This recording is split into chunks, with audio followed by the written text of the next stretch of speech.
de mayo sale un coche oficial con 2 inspectores de la Comisaría de Policía Nacional de Burgos. Salimos de la Comisaría Provincial de Burgos en un vehículo camuflado. Las detenidas eran la mujer y la hija de un funcionario del Cuerpo Nacional de Policía de la Comisaría de Astorga, y era también pues una forma de dar un plus de garantía, de imparcialidad. Los policías de Burgos vienen porque esto es un tema político. Si la muerta no fuera la presidenta de la Diputación, aquí no había aparecido ningún policía de Burgos.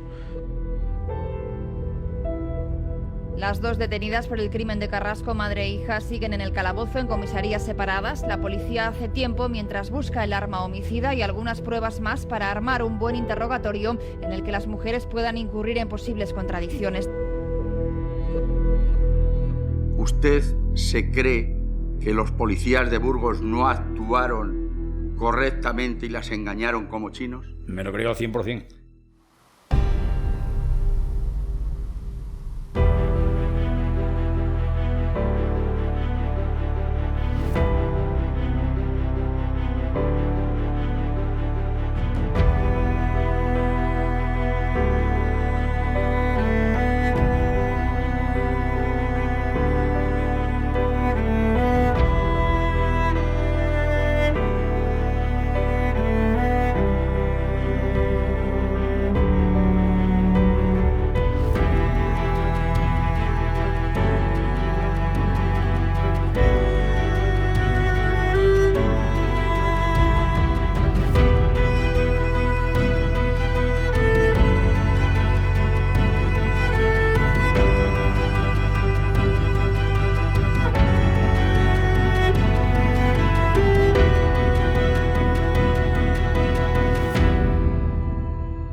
El caso de Raquel sin duda es el más difícil de todos, porque la madre está claro, la hija está menos claro, y lo de Raquel pues es más difícil de entender.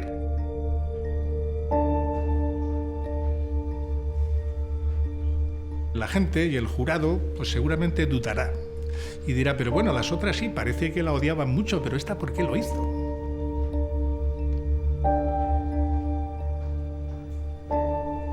Lo que ocurre con Raquel es que lo que ella dice es un conjunto de coincidencias que yo creo que son imposibles de creer. Son muchas coincidencias.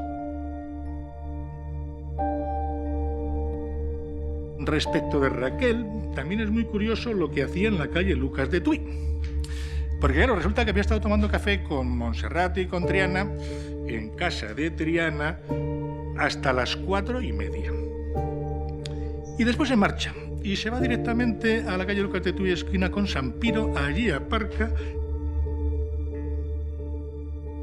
¿Qué hacía allí nada menos que 1 hora? Pues lo decía el controlador de la hora, que la ve como si estuviera esperando. Hombre, y estaba esperando, porque efectivamente estuvo nada menos que 1 hora. Nada menos que 1 hora. Y yo creo que la única explicación de esa espera es que justamente estaba esperando a Triana. Triana introduce el bolse con el revólver en el coche de Raquel. En el coche de Raquel cuando estaba hablando con Julio, el controlador de la hora.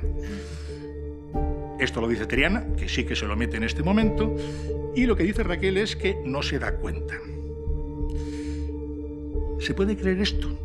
¿Que no se da cuenta? Pues yo creo que tampoco.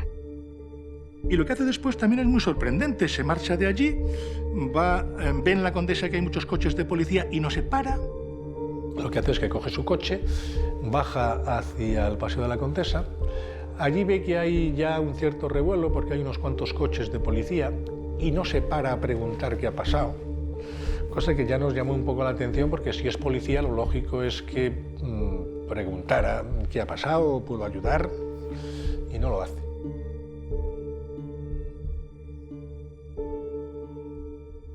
Mire, esa tarde, según los registros de llamadas, hubo 3 llamadas entre usted y Raquel. Sí. ¿Le hace usted una llamada a Raquel comentándole que tenían paradas en Gran Vía de San Marcos a Triana y a su madre y que acusaban a su madre de haber matado a Isabel Carrasco? Sí. ¿Qué fue lo que dijo Raquel? Pues mostró sorpresa en ese momento. ¿Recuerda alguna palabra concreta que dijera? Sí, me recuerdo la frase de ¿pero qué me estás contando? Eso sí, digo, pero lo que estás oyendo, digo, ¿que ha ocurrido esto?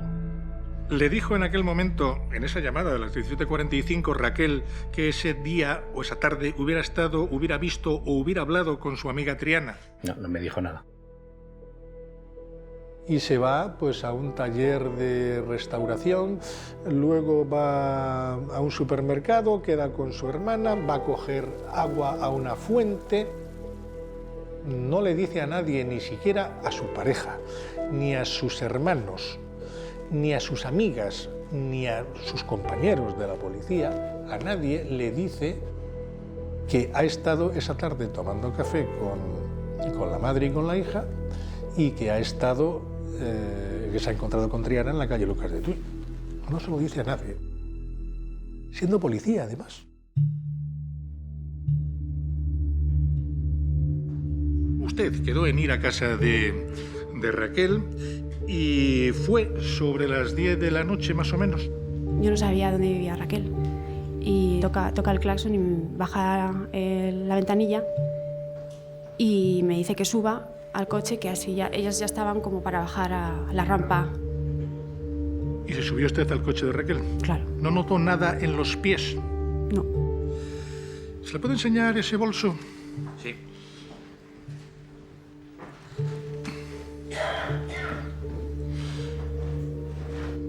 ¿Usted vio ese bolso por allí? No. Dice que había muchas cosas. Dele la vuelta. Vi bolsas. Yo vi bolsas de plástico. Pero no ese bolso.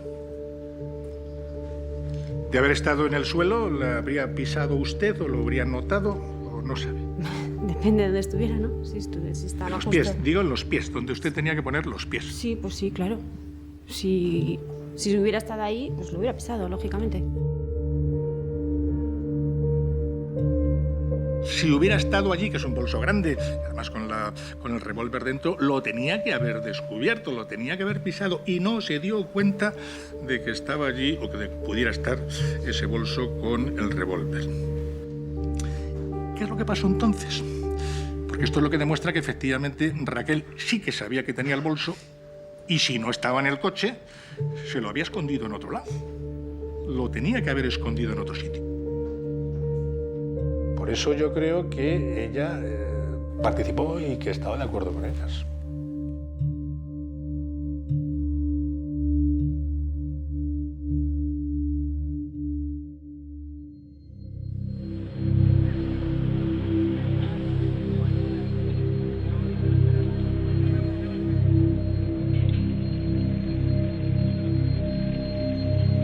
Es cierto que hay muchísima presión mediática en torno a este tema.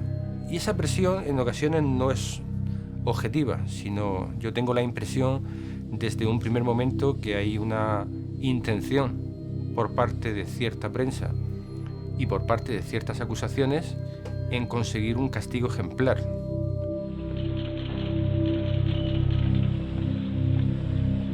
¿Cuál es el motivo que tiene usted o que tuvo para intervenir en este suceso? Yo no tengo ninguno.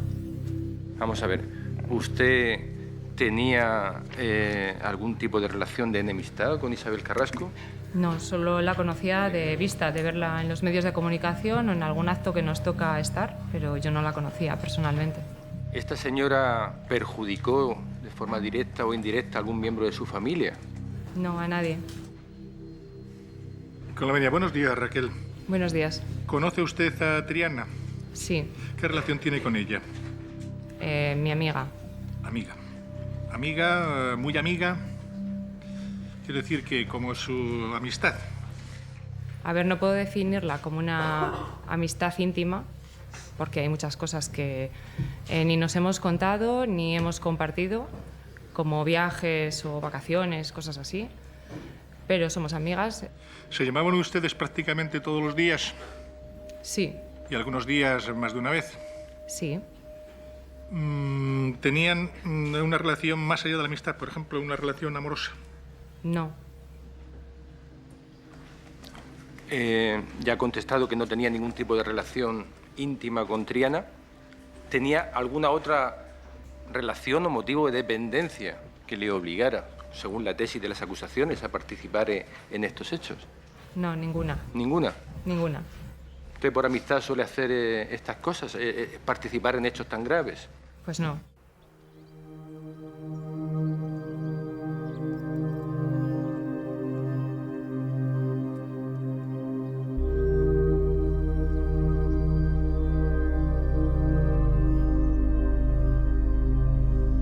Yo conocí a Raquel cuando con 12 años ella estaba de socorrista en la piscina de Carrizo y yo, como estaba mala de la espalda, tenía que ir a nadar siempre y iba a la hora que no había casi nadie, de 2 a 3. Y pues así nos hicimos amigas porque ella aprovechaba para nadar conmigo, era cuando la piscina quedaba vacía y nosotras pues éramos estudiantes y amigas, esperábamos pues estudiar y trabajar y como éramos, no sé. Yo me esperaba, como me enseñaron, estudiar, hacer bien y que trabajar y que te viniera el bien igualmente. Ella tenía su vida, a mí me parece que bastante cómoda. Sus padres, su familia, su chico, su trabajo. Yo cuando he salido con ella es una persona de trato cordial, muy amable, muy educada. Posiblemente sea una persona introvertida. No hablaba de su vida privada, tampoco le preguntaba.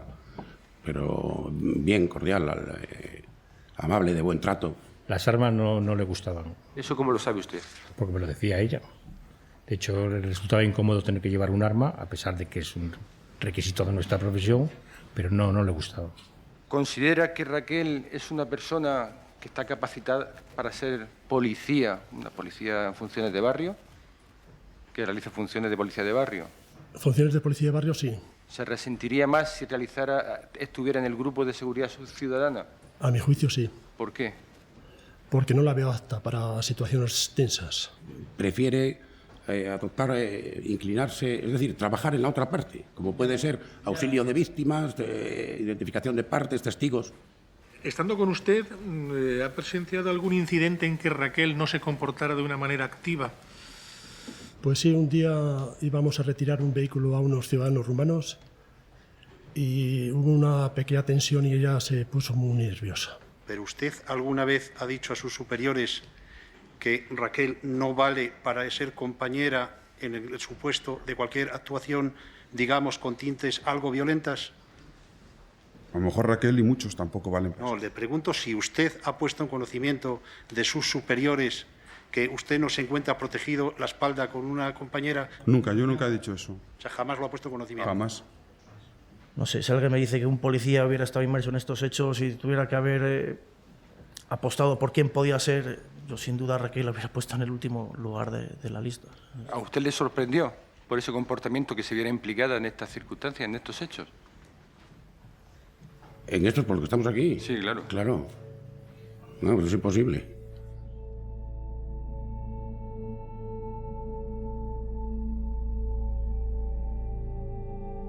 Me iba a clase de restauración y decidí parar en Lucas de Tuy para ir a comprar una pintura. ¿Y no pensó que siendo las 4:30 en León, el 12 de mayo, igual estaba cerrada?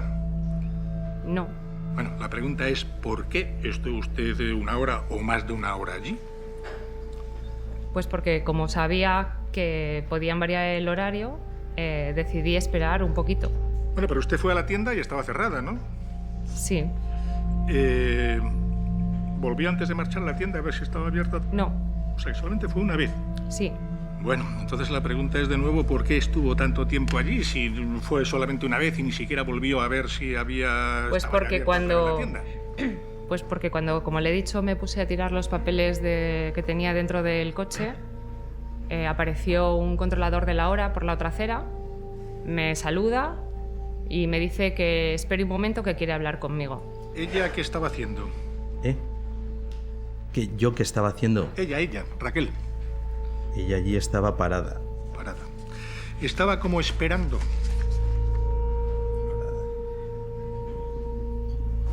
Parada esperando, sí. ¿Estaba usted esperando que llegara Triana? No. No. La pregunta de la espera es porque, según Julio, el controlador de la hora, decía que cuando usted la ve que estaba como esperando, en actitud de espera. No estaba esperando. No, además el que me dice que espere un momento es él.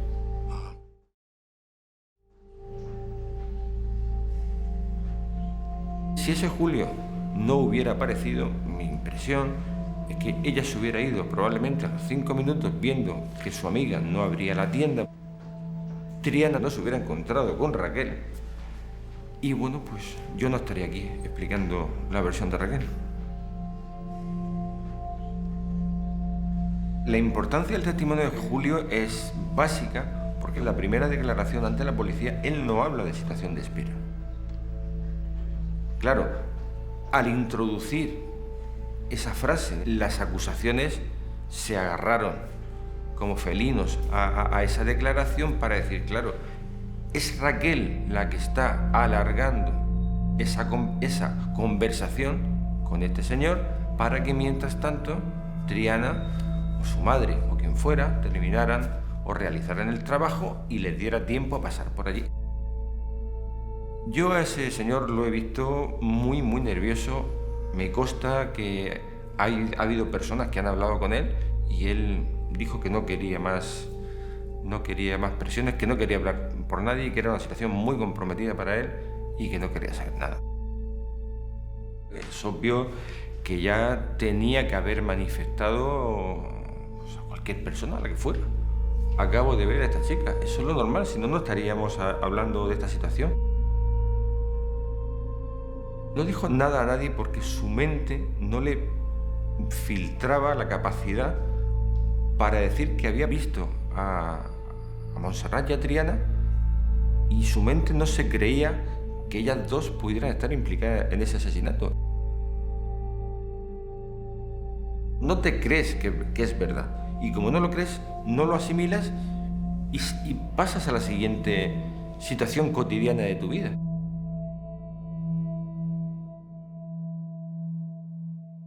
¿Se le puede poner el vídeo, por favor? A ver si se pudiera ver desde el principio del vídeo. Sí. Es que El vídeo comienza ahí al comienzo del garaje.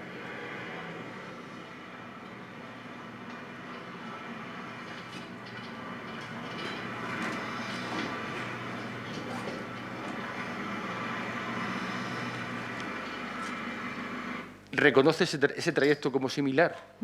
Correcto. Ese trayecto dura 17 segundos, tal y como cuesta la foto. No 2 minutos, 17 segundos.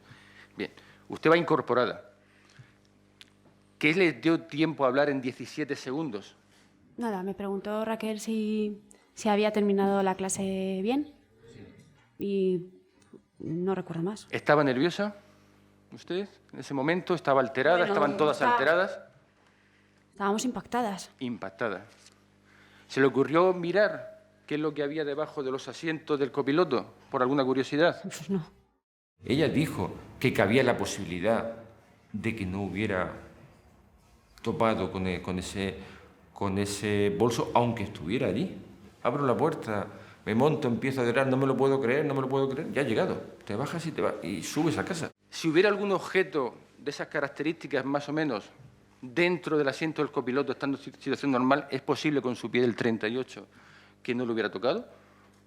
¿O si lo hubiera percibido, hubiera habido un roce, dado que duró 17 segundos, no hubiera pensado nada más? ¿Eso es posible? Yo no noté nada. Yo no sé si es posible o no es posible. Yo no noté. Ha dicho usted exactamente que dependiendo de dónde estuviera el bolso, ¿no?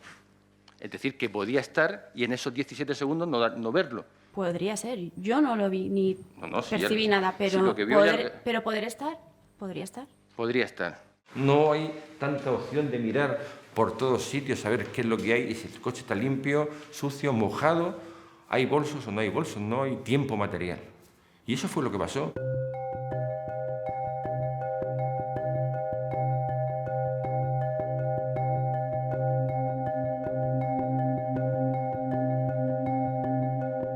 Usted fue comisionado para que viniera aquí a León a apoyar... Bueno, diga usted, ¿a qué vinieron a León?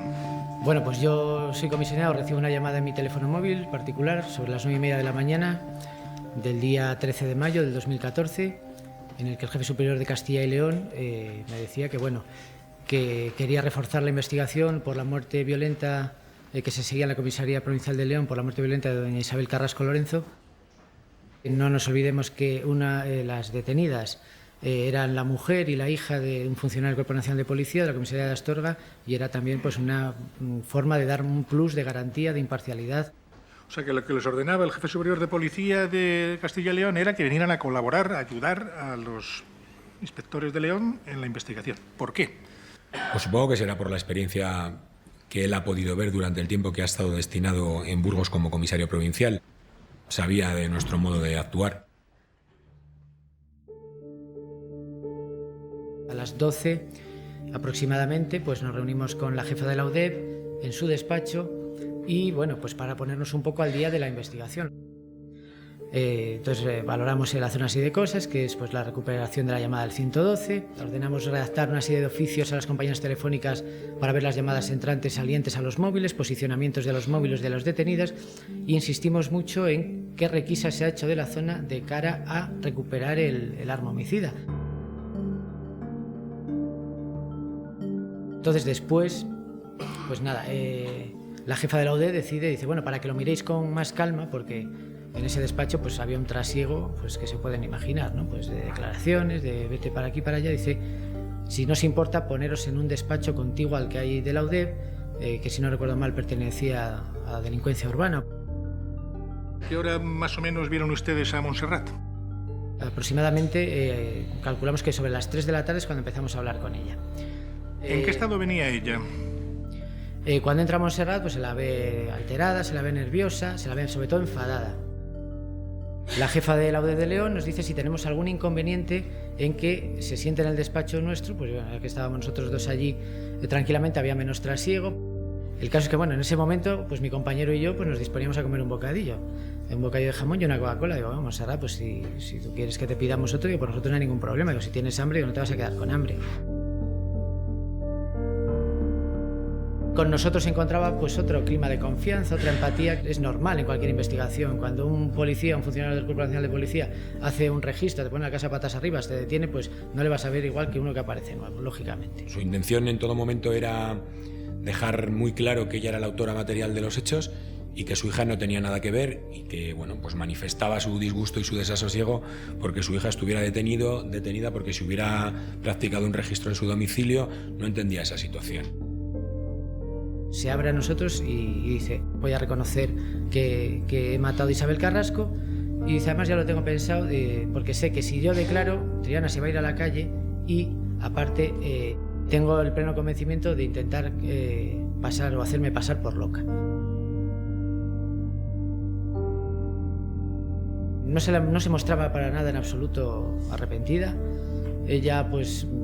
Recuerdo, no sé en qué momento de la conversación, decía, bueno, estaba harta de escuchar en muchos bares, en muchos sitios, hay que contratar a un sicario para matar a esta señora. Y dice, bueno, ¿qué sicario? Eso lo hago yo y se acabó. Bueno, mire, le preguntaba, ¿sobre qué hora llega Triana más o menos? Yo calculo que sería entre las 5 o las 6 de la tarde aproximadamente. ¿Las dejan estar juntas? Bueno, ¿Y por qué? Sucede lo siguiente.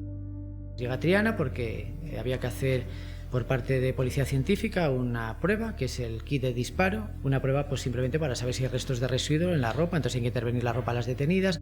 Montserrat la ve, dice, es Triana, es mi hija, y digo, yo creo que sí, por favor, es que quiero ver a mi hija, si me dejáis que la abrace, que me va a tranquilizar, para ver que yo sepa que está bien.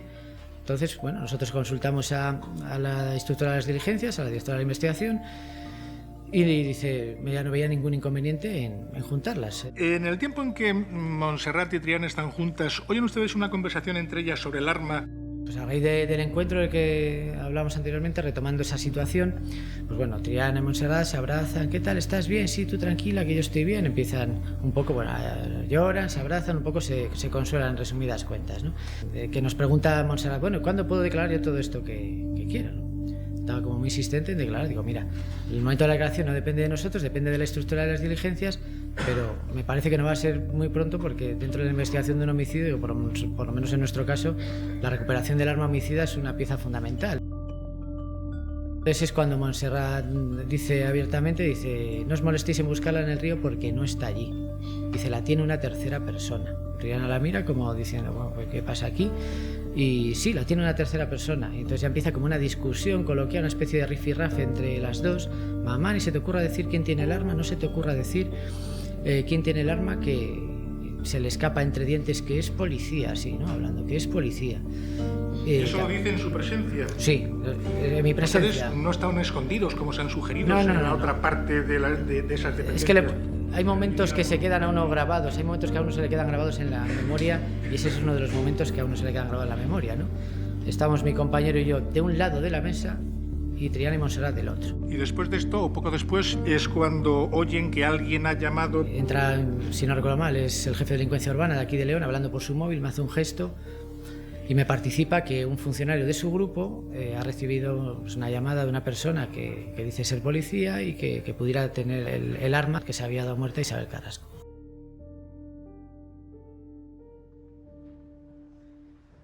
Vamos al momento en que usted descubre que se da cuenta al fin de que tiene el bolso en el coche. ¿Cómo fue? Cuéntelo.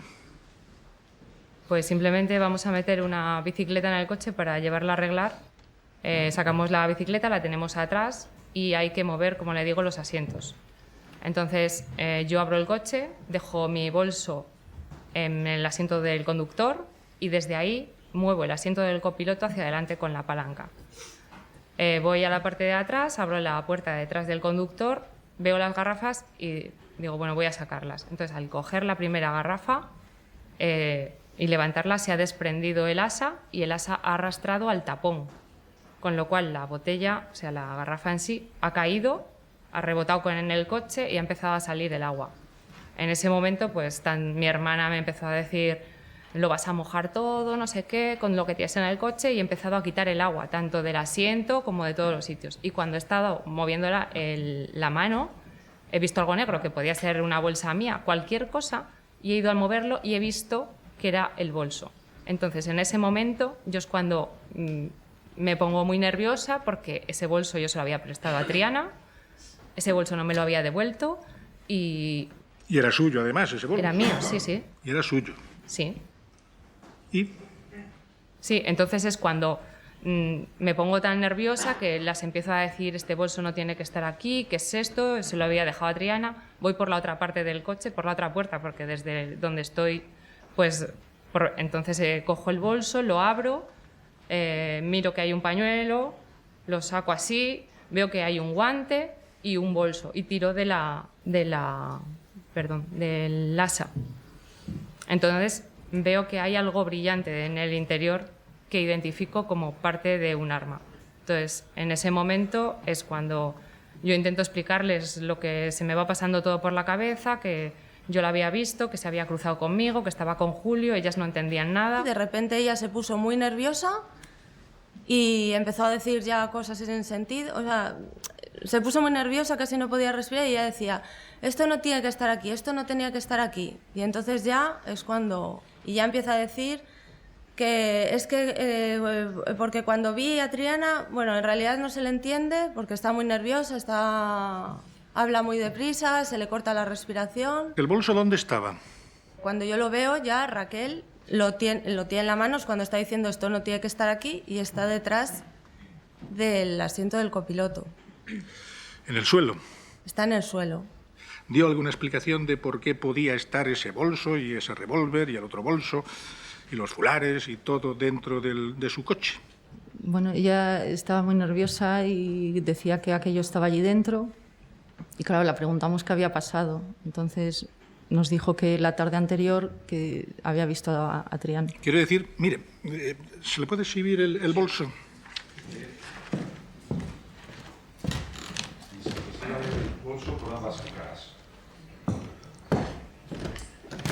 ¿Era ese el bolso, lo recuerda usted? Sí, bien pudiera ser, sí. Bien pudiera ser. ¿Ocupaba o no ocupaba el espacio del suelo? El bolso sí que estaba allí, pero no recuerdo cuánto ocupaba porque ella lo sostenía. Entonces... Bueno. Y es entonces cuando piensa o pone en relación que cuando se encontró con Triana le podía haber metido algo en el coche. Claro, por supuesto. Y después es cuando llamó a Nacho de la Policía Nacional. Bueno, ¿y él se presentó allí? ¿Se presentó con quién? Con un compañero que se llamaba Juanjo. ¿Y bajó primero él solo con usted al coche? Sí. Hablo con Raquel, lógicamente. La veo, es muy nerviosa, en estado de shock casi, me agarra. Mira, me ha pasado esto, pero el bolso que está ahí, bueno, un poquitín alterada, no, demasiado alterada. Entonces veo lo que es el vehículo con el portón levantado trasero y las puertas de atrás abiertas. Y me indica ya el bolso que se encuentra. Sí, ¿dónde estaba el bolso? El bolso estaba justamente encima de lo que es la alfombrilla de atrás del asiento del conductor, perdón, del acompañante. Señor, por ambas caras. ¿Era ese bolso? Sí. Bueno, el bolso yo realmente, si le digo las características justas, no se lo puedo decir si era este, porque yo cuando lo vi, lo que era que estaba colocado, si está aquí está la alfombrilla, aquí justamente. Estaba ahí, tal cual. Tal y como estaba colocado, alguien que se subiera al coche y entrara en la parte trasera derecha lo tenía que ver. Sí, indudablemente, sí. Lo tenía que pisar para poder sentarse. O apartarlo o pisarlo. O apartarlo o pisarlo. ¿El bolso usted vio su contenido al interior? Sí, entonces yo lo que hice, la verdad es que se veía muy mal. Cogí el bolso, no cogí con un bolígrafo, aparté lo que es lo abrí y con la otra mano y el teléfono y lo que es la linterna enfoqué dentro. Y lo que sí vi es lo que son la empuñadura de un arma. ¿Abierto un poco? Sí, para ver, sí, porque yo lo que vi fue la empuñadura y parte del metal. Y como estaba entrando y saliendo gente de allí del aparcamiento, pues le dije, oye, mira, deja esto aquí, vamos a subir para arriba. ¿Y abajo en el coche o en el garaje quién quedó? Juanjo con la hermana de Raquel. Con Beatriz. Y yo intento tranquilizar a Raquel porque la encuentro así muy alterada, muy estado de sola. Digo, bueno, tranquilízate, siéntate y cuéntame lo que ha pasado, porque... Y después van allí su jefe, que es Paco, ¿no? Sí, Francisco. ¿Y vienen también los policías de Burgos? Sí, también. 2 policías de Burgos. Sí. Cuando llegamos a ese inmueble, encontramos a Raquel Gago en la calle, acompañada del funcionario policial adscrito al grupo de delincuencia urbana que había recibido la llamada de Raquel. Lógicamente, pues nos invita a subir a su casa. Le decimos a Raquel Gago que nos diera una versión o una explicación razonable del por qué ese arma aparecía ahí. Nos hemos sentado en el salón y les he explicado cómo era todo. Me han ido preguntando, sobre todo los policías de Burgos. Y fue entonces cuando les contó que se había encontrado con Triana en Lucas de Tuy y que le había dicho eso de si tienes abierto el coche y que usted se lo había abierto. Sí. Y entonces fue cuando entendió usted o les explicó que pudo ser el momento en el que le metió el bolso en el coche. Sí. Bueno. Mira, vamos a ver, se lo voy a preguntar directamente. ¿Le llamó usted a Nacho porque pensó que Montserrat y Triana, que ya estaban detenidas, la iban a descubrir en algún momento e iban a decir que el revólver lo tenía usted? No. Y que teniendo en cuenta que cuando le metió Triana el bolso estaba allí Julio y que había llamadas telefónicas entre ustedes, al final la podían poner en relación y que el único modo de salvarse de este asunto era decir que se lo había encontrado por casualidad? No. Y estaba un compañero de delincuencia urbana con otra chica al lado del coche. El compañero estaba custodiando el coche, lógicamente, y cuando bajamos nos hace como una indicación así con la mano. Si no recuerdo mal, es el jefe de delincuencia urbana el que baja esa bolsa al suelo. La abre y con ayuda de su teléfono móvil, con una linterna, pues alumbra dentro. Y soy yo con un fular, con un bolígrafo el que aparte un fular y veo que efectivamente dentro hay un revólver. Mi compañero se asoma, también lo ve. Y simplemente comprobamos que ese revólver no esté amartillado, no esté en condiciones, que esté en condiciones seguras para su traslado, y el jefe de delincuencia urbana vuelve a cerrar la bolsa y lo deja. Yo siempre he declarado que yo no había tocado el arma para nada, ni que recordaba exactamente cómo había sido ese momento, pero lógicamente, pues bueno, hemos intentado recordar ese momento con ayuda de nuestros compañeros. Cuando bajaron hubo un policía, el de los de Burgos, uno de los de Burgos, el que es moreno y tiene calva. Ese hombre bajó como en actitud de, bueno, se acabó todo, nos vamos, cogió el bolso con un boli, lo sacó del coche, lo tiró en el suelo, abrió, sacó un fular, lo tiró por el suelo, lo volvió a recoger con el boli, volvió a coger el asa del bolso y lo lanzó y lo tiró donde cayó, detrás del asiento. Todos los policías tocaron el bolso y con lo cual nadie, ni ellos mismos, pueden saber dónde estaba originariamente el bolso. Esa es la vista desde el otro lado, es decir, ahí estarían las garrafas y en el otro lado estaría, pues se ve un poco del bolso y del fular, ¿no es así? Sí, bueno, le tengo que decir que esas fotos están hechas en comisaría, cuando mi coche va a comisaría. El coche en el garaje inicialmente no está así. O sea, lo que pueden ver todos de los fulares o lo que es el negro, que puede ser el bolso, la alfombrilla del coche, porque aquí ahora mismo no lo distingo, no es así no es real. En mi casa la primera que muevo el bolso para saber qué era o qué había soy yo, que lo limpio de agua, porque es cuando noto lo que es el bolso que yo le había prestado, y después Nacho, cuando va, mira el bolso para comprobar que hay un arma, con lo cual se sube el bolso, miran para comprobar que hay un arma. Los policías de Burgos que van a mi casa sacan el bolso del coche, lo tiran en el suelo, miran en su interior y lo vuelven a meter. Entonces, esas fotos hechas en comisaría, después, cuando ellos vuelven a dejar así el bolso, no son las iniciales. Eso de que lo sacaron y lo volvieron a meter ya no lo dirán ellos. En principio Sí. no lo dicen, que lo hicieran, es decir, que lo movieron. No, tampoco dicen que estuvieron en mi casa, y sí estuvieron, y eso es comprobado. Y también les vio las personas que estaban en el garaje, que sacaron el bolso. Ya lo declararon ellos. Estos policías de Burgos vinieron porque se los mandó su jefe y lo mandó en principio para que fuera la investigación con más apariencia de imparcialidad. Luego, pues claro, esto lógicamente aquí en León no les gustó.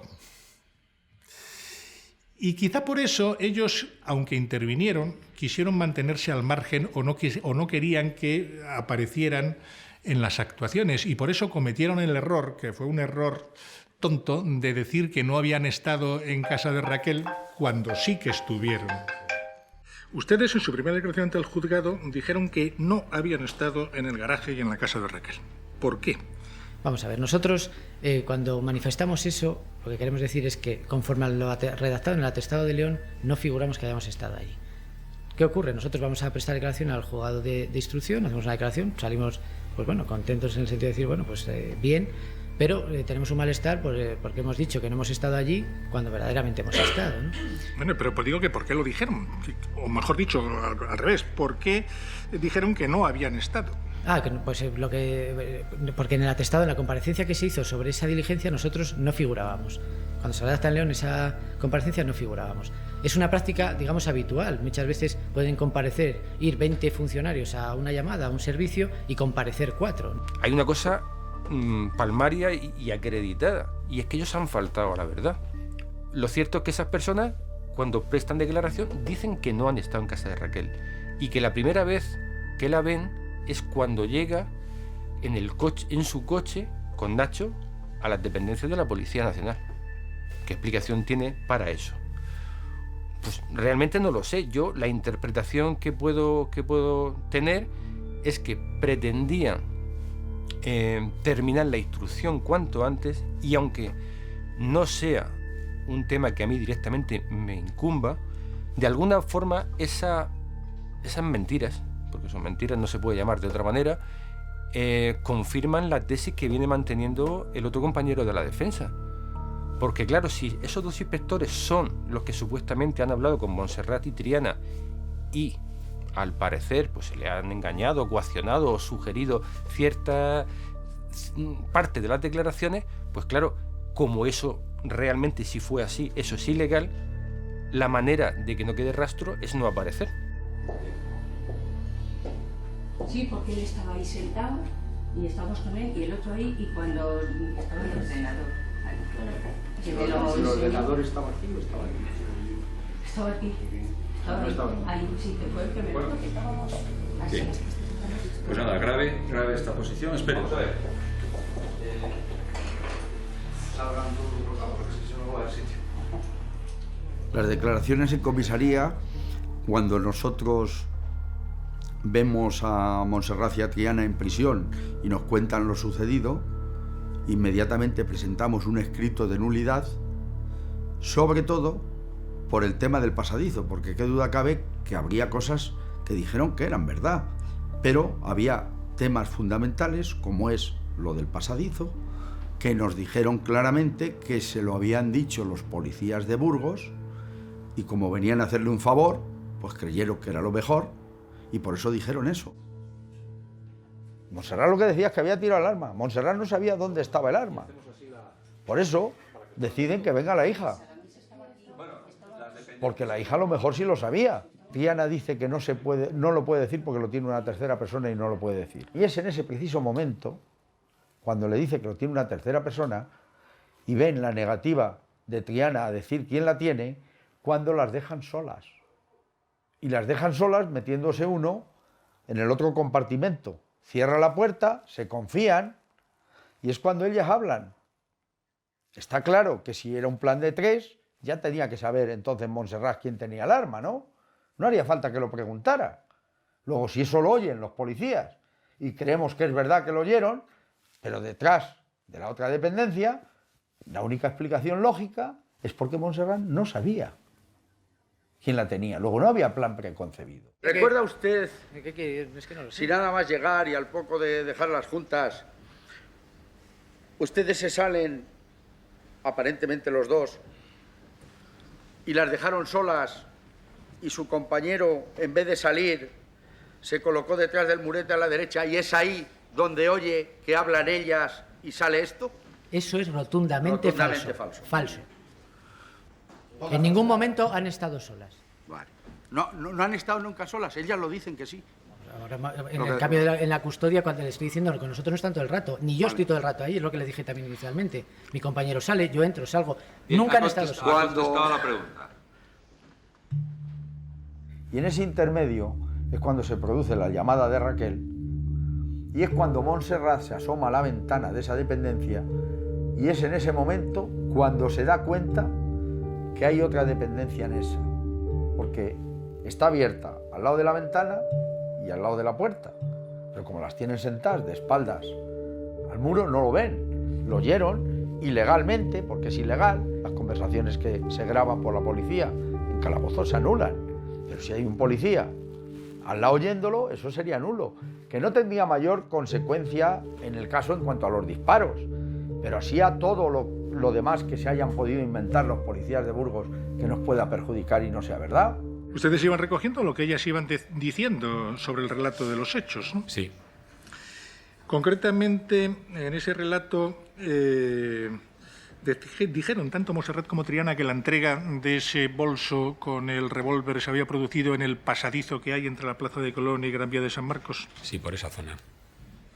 Dijeron algo de que, o mencionaron que no hubiera sido así, o que tuvieran dudas, o que hubiera podido entregarse más bien, como han dicho en el acto del juicio, en un garaje de la calle Lucas de Tuy, y que luego allí Triana lo recogiera. No. ¿Y no había dicho anteriormente que el bolso se lo dio en el pasadizo? Me limité a decir lo que me dijeron ellos que tenía que decir, porque venían a ayudarme, porque eran amigos de mi padre y del comisario de Valladolid, y yo... O sea, que sí lo dijo, pero porque se lo dijeron los policías. Sí. Bueno. Y cuando le dio su madre eso, según lo que dijo anteriormente... No me lo dio. Bueno, perdón, quiero decir que cuando en la declaración anterior dijo, porque se lo dijeron los policías, que su madre le había dado el bolso, dijo usted también que le había dicho deshazte de esto. Sí, es que ellos hicieron mucho hincapié en esa frase. ¿Eso también se lo dijeron los policías? Sí. ¿Y también lo dijo usted? Sí, porque sí, lo había dicho mamá y lo leí tal cual. Y nos dijeron que pusiéramos las horas y todo, que me aprendiera lo que había puesto, y así lo puse. ¿Les dijeron usted o su compañero, alguno de ustedes, que tenían que colaborar porque eran amigos de su padre y marido? Eso es manifiestamente falso. ¿Las coaccionaron de algún modo para declarar? Perdón, que si las coaccionamos, sí. En absoluto. Eso es rotundamente falso también. ¿Hicieron algún trato con ellas para que, si colaboraban, ofrecerles la posibilidad de que salieran lo mejor posible de esta situación? Por ejemplo, que Montserrat pues, pudiera tener una condena más o menos corta y que Triana pudiera quedar en libertad. La verdad es que nosotros no tenemos la opción de pactar. Lo que sí que se produce es, a lo largo de todo el día, una conversación en la que, bueno, pues Montserrat sí que trata de hacer ver que su hija Triana no tiene nada que ver en la situación, trata de decir que qué le puede pasar a su hija, pero no se le ofrece ningún pacto porque no lo vamos a poder cumplir. Buenos días. Tome asiento, por favor.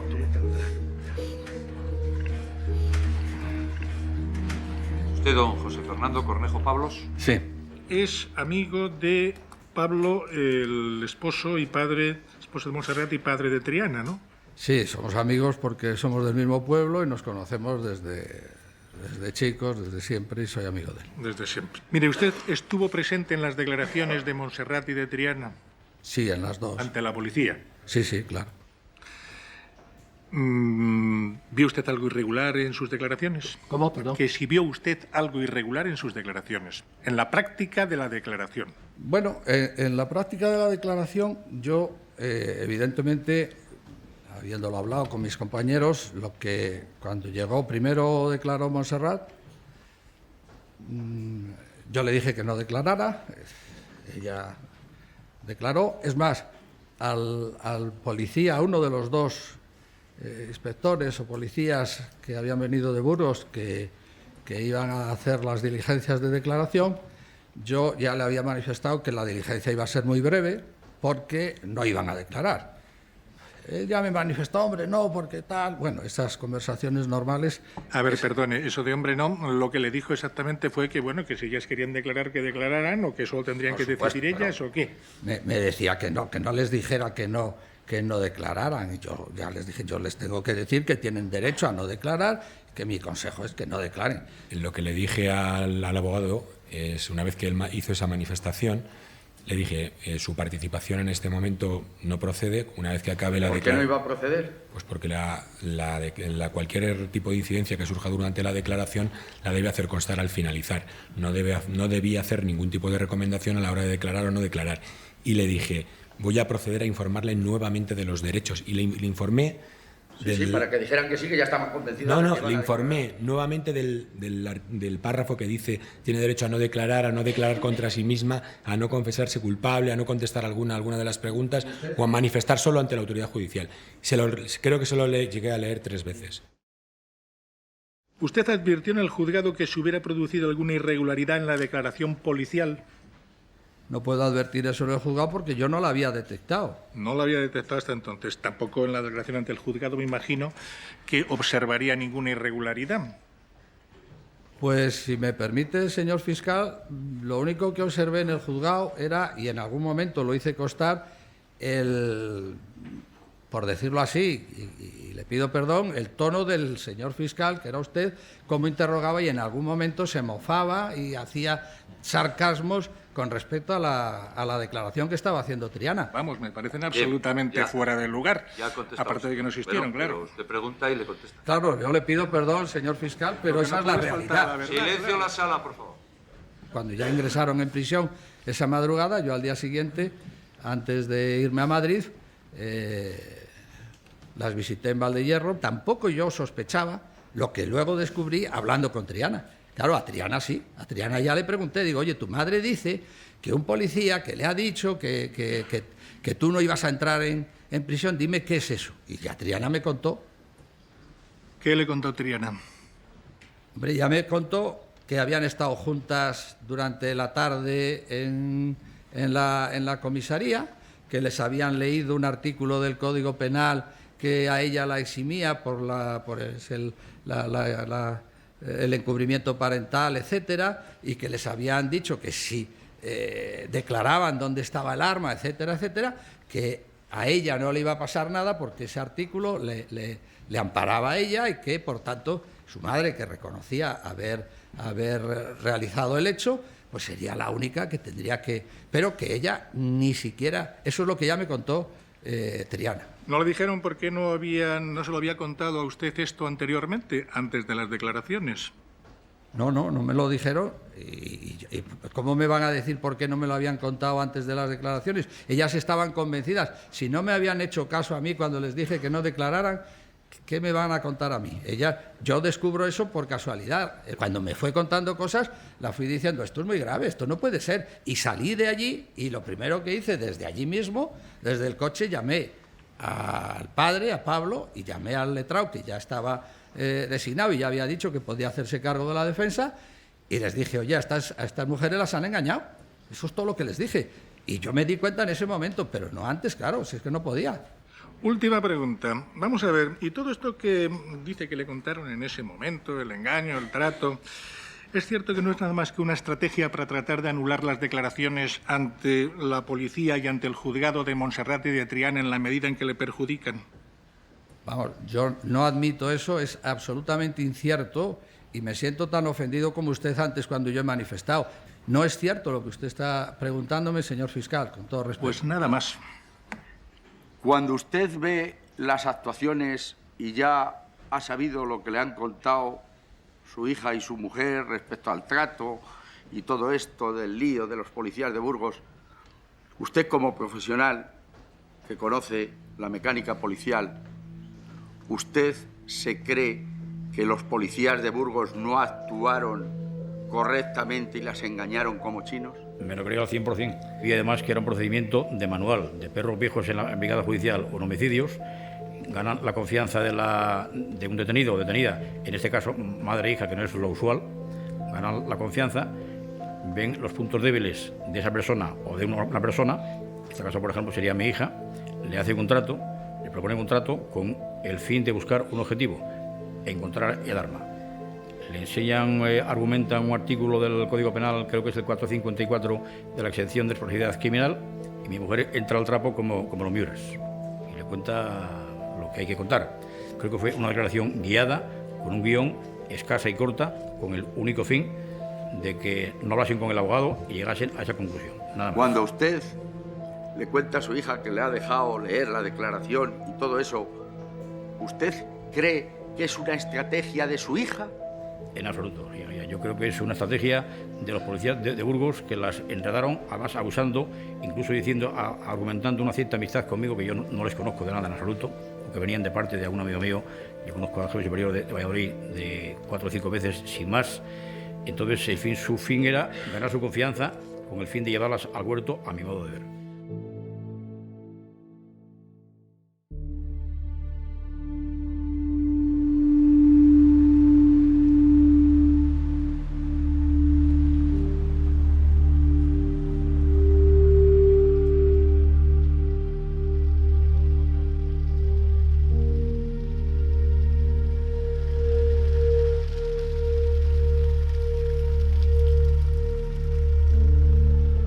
Recordarán ustedes que el primer día del juicio, al hacer la presentación, les dije como resumen que mi actuación iba a ser imparcial, que yo entendía que aquí había habido un asesinato, que en ese asesinato habían participado las 3 acusadas con el mismo nivel de responsabilidad y que no estaban locas.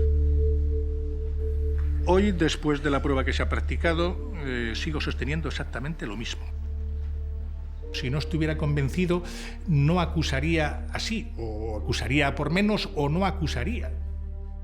Porque mi obligación es ser tan imparcial como el juez. Para que triunfen las tesis de las acusaciones son necesarios 7 votos de los 9. Para que triunfen las tesis de las defensas basta con 5 votos. Si no podemos convencer por lo menos a 7 de los 9 y no les abrimos otras posibilidades, tanto Raquel como Triana podrían quedar absueltas y no podemos arriesgarnos a eso. Yo lo que tengo que ofrecer al jurado es varias posibilidades. Para cada una de las 3 acusadas, también para Raquel, solicito las penas de 19 años de prisión. Luego, además, formulo lo que se llaman conclusiones alternativas, cómplices tanto Triana como Raquel. La pena que solicito sería inferior, sería de 12 años de prisión.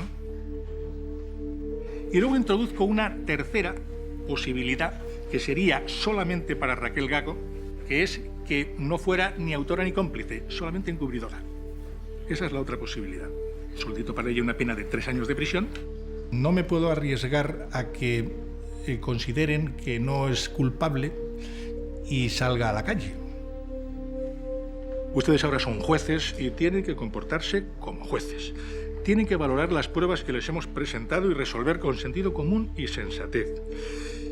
Y si he logrado convencerles, tienen que condenar sin miedo, porque tienen que cumplir su función y porque la ley debe cumplirse. Solo hay una víctima, no se olviden, solo una. Y esa es la familia de mi representada. Y esa es mi representada. Porque de la cárcel se sale, del cementerio no. Y a ustedes les pido una cosa. Les pido que hagan justicia, que juzguen hechos y que apliquen la ley.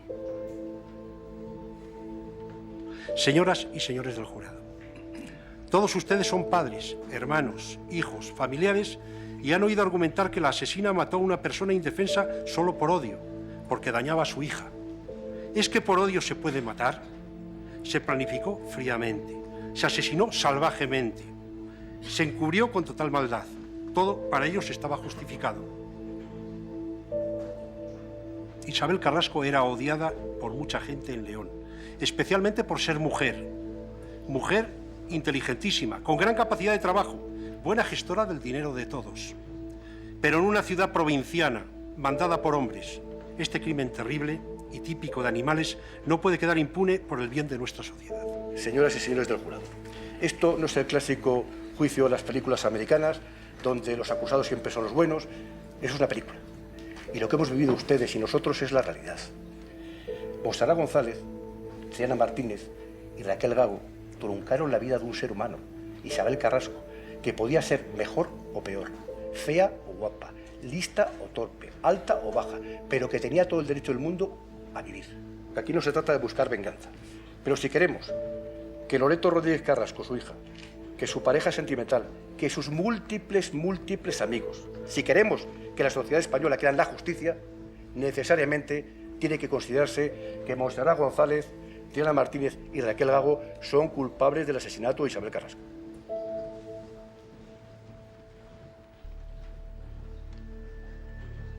Se nos dice que no se está juzgando a la víctima. Claro que no. Pero ¿el comportamiento de la víctima no tiene relevancia a la hora de enjuiciar y pedir 23 años para estas personas? ¿Qué me quieren decir? ¿Que lo que ha pasado antes no tiene trascendencia? Hombre, claro que la tiene. Tenemos que defender a nuestra clienta. Y no nos hemos metido con temas políticos, ni con púnicas, ni con nada. Nosotros solo a lo que ha afectado estrictamente a ella. Y no entendíamos toda esta persecución de una presidenta de la Diputación contra una funcionaria que ya no trabajaba allí, sino tenía un trasfondo. ¿Y cuál es el trasfondo? El despecho. Nosotros consideramos que toda esta persecución viene por sentirse herida doña Isabel. Las acusaciones tienen que demostrar la culpabilidad de todo acusado y el inocente tiene el beneficio y la presunción de inocencia. Porque no valen las dudas. Hay que tener certeza para meter 23 años en la cárcel a una persona. Yo, que conozco a Raquel desde hace 1 año y medio y hasta puedo decir realmente pues que le tengo afecto y hemos generado una relación, pues incluso de amistad, me invade esa responsabilidad de tener que defender a alguien que es inocente. Todos somos inocentes, salvo que se demuestre lo contrario. El que acusa tiene que probar. Y nosotros parece ser que nos corresponde la carga de probar que somos inocentes. Y eso en derecho se llama prueba diabólica. ¿Cómo puedo probar yo que no he hecho algo? ¿Qué persona se involucra en unos hechos de estas características, de esta magnitud, de esta entidad, solamente por amistad?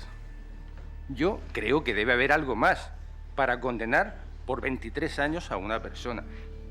Si yo estoy convencido de algo, y estoy convencido de la culpabilidad en concepto de autor, ¿por qué tengo que presentar alternativa? El Ministerio Fiscal lo ha dicho. No quiero que salgan a sueltas. Si son culpables como autoras, lo son. Y no hay alternativa. Lo son o no lo son. No se puede estar jugando con la vida de las personas de esta forma tan simple. Les pido que no olviden que es una cuestión muy grave, que actúen en conciencia y, sobre todo, en atención a las pruebas que se han practicado. Muchas gracias. Bien.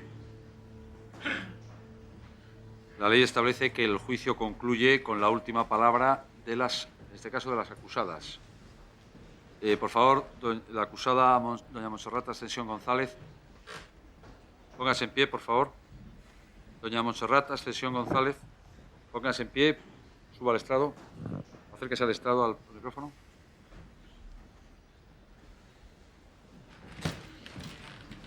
Doña Montserrat, tiene usted derecho a decir la última palabra en el juicio. Puede usted decir lo que crea conveniente, siempre que sea breve. No, no quiero hablar. ¿No quiere usted hablar? Puede sentarse. La acusada, doña Montserrat Triana Martínez, póngase en pie, por favor. Acérquese al micrófono.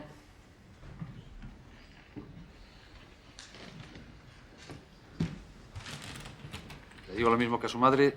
Tiene usted derecho, según la ley, a decir la última palabra antes de que concluya el juicio. Puede usted decir brevemente lo que estime conveniente, añadir a lo que haya dicho su abogado, en fin, lo que usted crea conveniente en su defensa, puede decirlo. ¿Quiere usted hablar? Sí. Pues, ¿puede usted decir? Yo quería decirles que, en referencia a la visita que tuve con el médico forense y psiquiatra, don Tomás Ortiz Valero, tristemente fallecido el año pasado, solo fui capaz de contarle a él en agosto el incidente que tuve que pasar con Isabel en su casa, porque solo se lo había contado a mi madre. Y de esto nada más.